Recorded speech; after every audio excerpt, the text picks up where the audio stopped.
Now we use language to speak this way all the time, so maybe this will help you.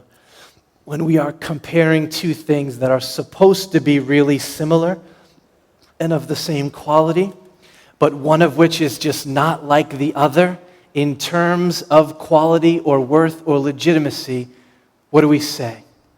So this is like, if I was talking to Dan or something, and I was like, yeah, man, I grew up listening to hip hop. And then he was like, well, what artists did you grow up listening to?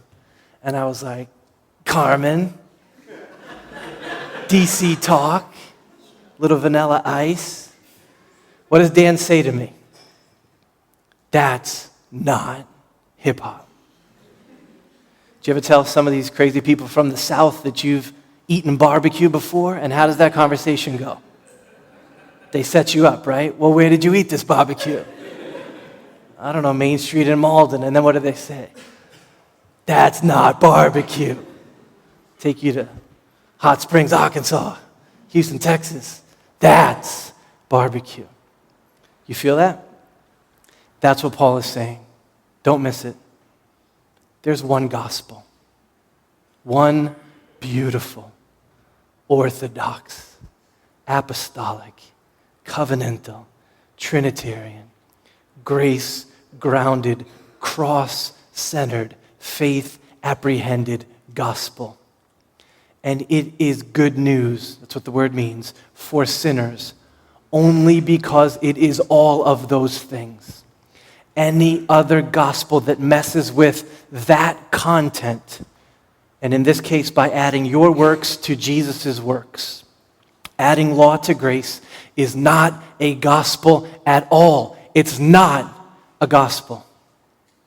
This is why we implore you to see that religion is not good news. It's not good news. It is not good news if you and your justification hinge on your performance. That's not good news. It is not good news if you have to have the right resume to be saved. That is not gospel. It is not good news if heaven is the top of a ladder and you've got to climb and hit those rungs at the right pace and do it well. That is not gospel.